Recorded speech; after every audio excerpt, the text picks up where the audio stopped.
તો ચૈતર વસાવાને સજા મળ્યા બાદ આપની પ્રતિક્રિયા। ગોપાલ ઇટાલિયાએ ભાજપ પર પ્રહાર કર્યા। ચૈતર વસાવા ફાઇટર છે। ચૈતર વસાવાને ફસાવવા ભાજપે ષડયંત્ર કર્યું છે। ચૈતર વસાવાને ભાજપમાં જોડાઈ જવા દબાણ કરાયું।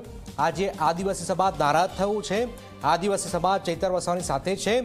ભાજપ સામે ચૈતર વસાવા ઝૂક્યા નથી। ન્યાય મેળવવા માટે અમારે જ્યાં જવું પડે ત્યાં જઈશું। હાઈકોર્ટ અને સુપ્રીમ કોર્ટ સુધી પણ અમે જઈશું। દિલ્હીથી અમારા વકીલોની ટીમ પણ આવી રહી છે।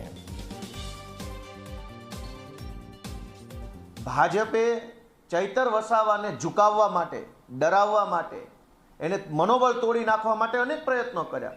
અનેક મોટા મોટા નેતાઓ ડેડિયાપાડા જઈ અને ચૈતર વસાવાનું મનોબળ તોડવા, ચૈતર વસાવાને તોડી પાડવા માટેની કોશિશ કરી। પણ ચૈતરભાઈ વસાવા બિરસા મુંડાના વારસદાર છે, વંશજ છે।